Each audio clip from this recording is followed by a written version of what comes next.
Happy Tuesday. It is June 21st, 2011. I'm Tara. You're watching 5 Girls 5 Minutes, where 5 girls talk for 5 minutes and don't edit their videos.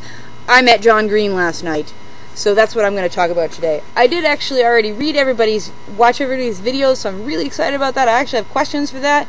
I'm going to try to talk really fast, and dear God, I haven't started my timer yet, so I'm pretty sure that this is going to be over, but please forgive me for that. Oh yeah. So, Ito asked about area festivals in Fort Wayne. We have the Johnny Appleseed Festival, and I'm pretty sure that I've already talked about it, but Johnny Appleseed, guy who walked around the country planting apple trees all over the place, he was a real guy. He's buried in Fort Wayne. We have this awesome colonial food and folk art festival every year in September, and I love it. In Albuquerque, we have the Balloon Fiesta, which is in October. People come from all over the world to fly their hot air balloons in Albuquerque because of awesome, unique weather conditions. Ha! Okay, so Tally, you asked about what things we just are so into, we can appreciate them no matter what, or whenever, however, and for me, the band The Killers is like that. They're my favorite band, but I mean, every single song, every album, every lyric, just every instrument, just solos, I can't get enough of it. I just know all the words, and I just sing them in my sleep, and it's crazy. Sarah, you asked about internet, going without it. I worked at camp for 10 summers in a row, so you kind of minimize your internet usage when you're there. But I went specifically without the internet for a week, and I spent that time, I think I went camping, I think I read some books, I think I wrote some, I think I just spent time hanging out with people and being close to people, and that was really cool. So, anyway, so that was my little thing, and I did watch your videos, and I'm glad I watched them. But I gotta talk about meeting John. So, I met John Green. Greenwood, Indiana is south of Indianapolis, which I live north of Indianapolis, about 2 hours. So it took me about 2.5 hours to get down there, but the problem with that is that I don't have a car.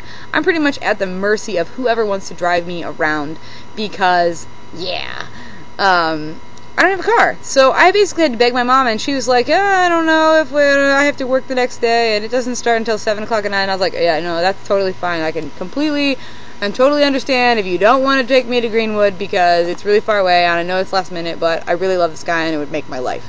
So she kind of left it up in the air for a while, but some stuff kind of fell into place, really weird, fate kind of stuff. Timing was perfect. And my mom was like, well, I don't really have any reason why we can't, so you want to go? And I was like, yes! Well, all of my books were in Albuquerque, all of my John Green books, so we had to stop by Barnes & Noble so I could pick up an extra copy of Paper Towns, which I'm really glad that I did. Even though they had them for purchase there, I still wanted to feel like I came prepared.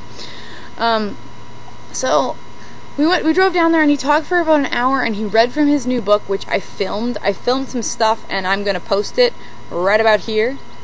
So, on my channel, so if you want to read it, hey look, there's my dog, oh, there's Murphy, anyway, if you want to watch it, it's great. He still wouldn't tell us the title, but that's because he can't, and because apparently he still hasn't decided it yet, which, oh god, but it's gonna be great. It's gonna be such a great book, so check that video out.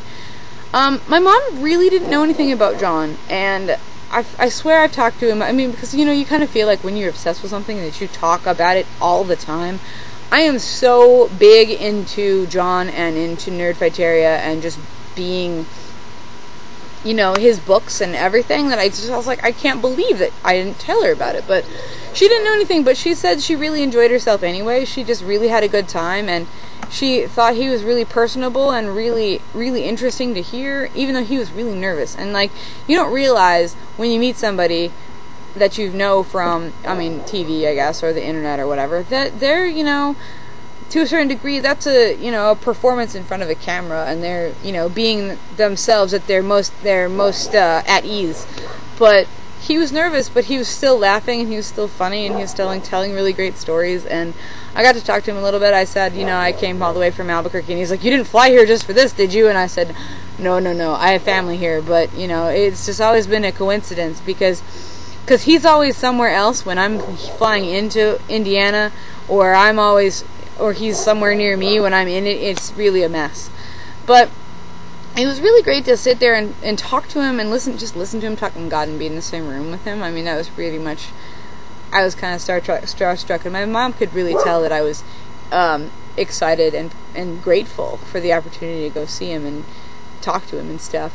but one of the really cool thing is she says that now that she has met, heard him speak and all this stuff, she thinks that she might want to start watching his videos and read his books. And I thought, well, maybe we can get you to watch our videos. But I don't know if I necessarily want my mom to do that. I don't know. We'll see. I don't know if she would. Anyway, but she says that having shared interests with me helps, her feel close to me even when I'm 1,500 miles away in New Mexico. So that's pretty cool. Yep, there goes the alarm I'm going over. So, but one of the things that the audience asked to John is they asked why his character swore so much in his books and he doesn't really swear in his videos.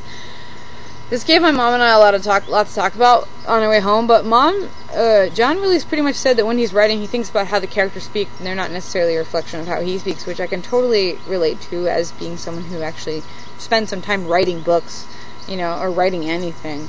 He doesn't swear in his videos because he doesn't swear much in person, and because there's some really young kids who are Nerdfighters who watch Vlogbrothers videos, and he wants to be a good role model.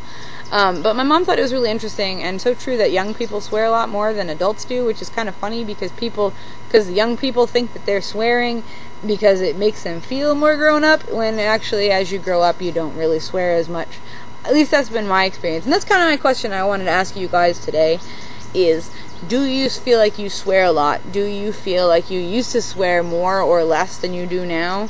And what do you think about the whole, swearing more or less as you grow older thing? I've got more to say about my thing with John. I have a live journal entry somewhere right here, so you can check that out. And I hope you guys have a great day. All that stuff. I'm still starstruck, can't even talk, but I will upload this and I'll talk to you guys later. Bye!